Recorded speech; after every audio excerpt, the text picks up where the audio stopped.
तो भाई स्वागत है आप सबको फिर से एक और नए वीडियो में। भाई यार जब से केजीएफ चैप्टर 2 का ट्रेलर आया है और बवाल मचाना शुरू किया है ना, तब से जितना भी केजीएफ के फैंस हैं उन सब के मन में ये ट्रेलर देखने के बाद कुछ ना कुछ सवाल तो जरूर उठ रहा है, क्योंकि भाई ये ट्रेलर है ही ऐसी। इस तरह से चालाकी करके ये ट्रेलर को बनाया है कि इसका स्टोरी किसी को रत्ती भर भी समझ में नहीं आ रहा। क्या, क्यों, कैसे ये सब होने वाला है, ये बात जानने और देखने के लिए सब बेताब है बस। तो चलो भाई आज का इस वीडियो में हम इस ट्रेलर का कुछ ऐसे पॉइंट्स देखते हैं जिसे आप भी शायद जानना चाहोगे।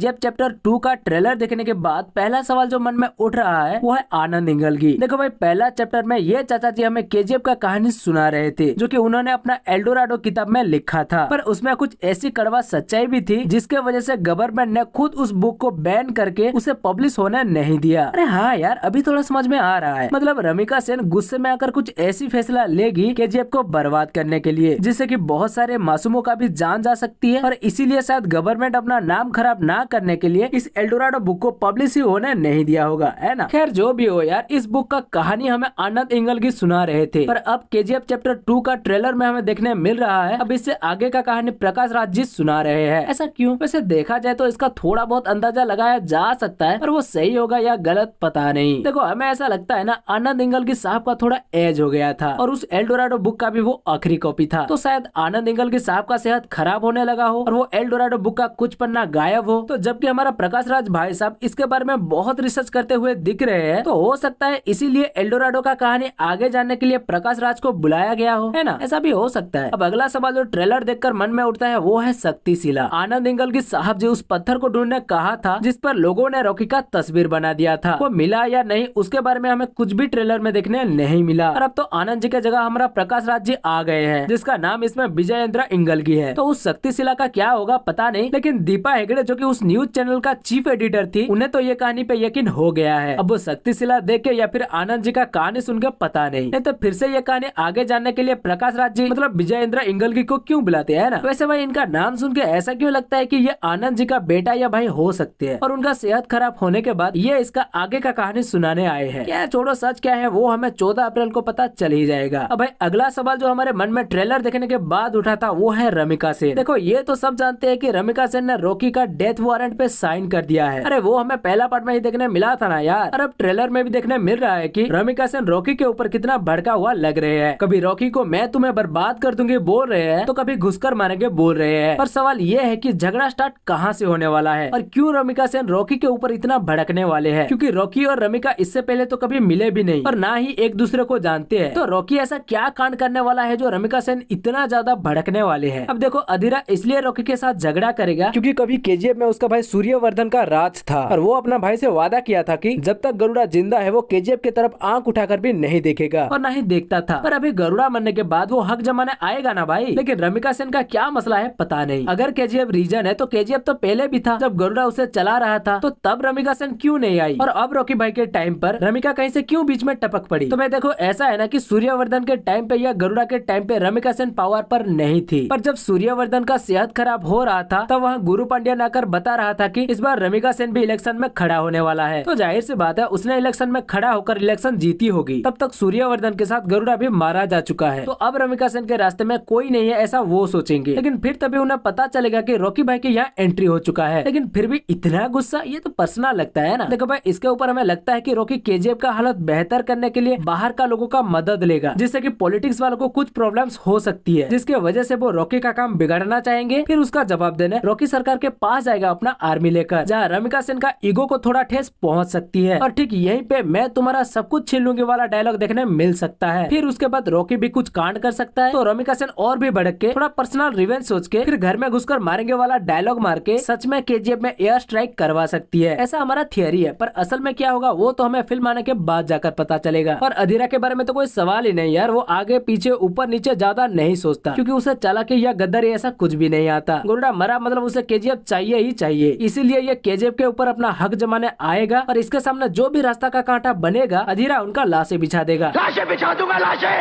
लेकिन अधीरा के लिए भी एक सवाल तो बनता है कि वो अपना भाई सूर्यवर्धन के अंतिम संस्कार पर क्यों नहीं आया। अब वो किसी दूसरा देश में था जो आ नहीं पाया, या फिर गरुड़ा ने उसे खबर ही नहीं दिया, या फिर गरुड़ा उसका 23 आदमी का निखोज होने की वजह से बौखला गया था, तो वो उसका असलियत जानने और अपने सारे दुश्मन को जल्दी खत्म करने के लिए अधीरा का वेट नहीं किया। ये हमें चैप्टर 2 में पता चलेगा, अगर वो हमें बताएंगे तो, है ना। और इनायत खलील के बारे बारे में भी कोई सवाल नहीं। ये भाई साहब का तो वो हो गया यार, वो कहते हैं ना नाम बड़े और दर्शन छोटे। हाँ ठीक वैसा ही लगता है। केजीएफ चैप्टर 1 में इनायत खलील का नाम सुनते ही एक भयानक इमेज माइंड में आता था, पर चैप्टर 2 का ट्रेलर देखने के बाद तो लगता है इनायत खलील का वजूद ही नहीं है। हाँ लेकिन प्रशांत नील भाई साहब इस कैरेक्टर को लेकर फिल्म में कुछ सरप्राइज देंगे तो पता नहीं, लेकिन ट्रेलर में ये भाई साहब का खौफ जरा भी नहीं दिख रहा। पर फिर भी हमें पानी में 2 सीन पर जहाज देखने मिल रहा है, तो हो सकता है वो इनायत खलील का हो और ये वाला पे सेट्टी अटैक करवा रहा हो, क्योंकि ऐसा जहाज पहले भी इनायत खलील मुंबई का नागपाड़ा पोर्ट पर भेज रहा था ना भाई, जिसे रॉकी ने आने ही नहीं दिया। तो हो सकता है ये वाला वोट इनायत खलील का हो और ये दूसरा वाला भी ऐसा ही लग रहा है, लेकिन ये रॉकी का सिप भी हो सकता है, क्योंकि अब रॉकी इंटरनेशनल खिलाड़ी बन चुका है भाई। इसके अलावा देखा जाए तो और भी बहुत सारे सवाल उठ सकता है इस ट्रेलर से भी और इसका स्टोरी से भी, जैसे कि चैप्टर 1 का 5 गुंडा एंड्रयू, राजेंद्र देसाई, गुरु पांडियन, कमल, शेट्टी ये सब कुछ करेंगे भी या जोकर की तरह रह जाएंगे पता नहीं, क्योंकि अब अधीरा, रमिका सेन, इनायत खलील जैसे गुंडा सब ये फील्ड में उतर चुके हैं, तो ये लोग इनके सामने क्या ही करेंगे। फिर चैप्टर 2 का ट्रेलर में हमें एक नया लड़का को दिखाया गया है, जो कि कौन कहां से क्यों आया है इसके बारे में किसी को कुछ पता नहीं। फिर एल्डोराडो के अंदर हमें एक और महिला को भी देखने मिल रहा है, जो कि नए है, इनके बारे में भी किसी को पता नहीं। ऐसे बहुत से सवाल है जिसका जवाब हमें सिर्फ 14 अप्रैल को ही मिलने वाला है। पर एक बात तो है यार कि रॉकी का स्ट्रगल कभी भी खत्म नहीं हुआ। वो बचपन से स्ट्रगल कर रहा था, जवानी में भी स्ट्रगल किया, और अब इतना सारा सोना मिलने के बाद भी, अपना मनपसंद गर्लफ्रेंड मिलने के बाद भी उसे स्ट्रगल ही करना पड़ेगा। और ऐसे शांति से रहने के लिए टाइम कहाँ से मिलेगा यार। इसे अधीरा, रमिका सेन और बाकी गुंडा लोगों का भी तो सामना करना ही है ना। बाकी सूर्यवर्धन और गरुड़ा का लाइफ सही था यार, वो लोग कम से कम इतने सालों तक केजीएफ में राज तो किए है, तो ऐसा सोना निकालने का मौका कहाँ किसी को लंबा समय तक मिलेगा बताओ। जल्दी केजीएफ पर तो समझ रहे हो ना। खैर तो भाई ये था कुछ सवाल के साथ हमारा कुछ थियरी। अब इसके ऊपर आपका क्या कहना है प्लीज हमें कमेंट करके बताओ। बाकी वीडियो अच्छी लगी हो तो वीडियो को लाइक करके अपने दोस्तों के साथ शेयर करो, और चैनल को सब्सक्राइब नहीं किया है तो भाई सब्सक्राइब कर लो।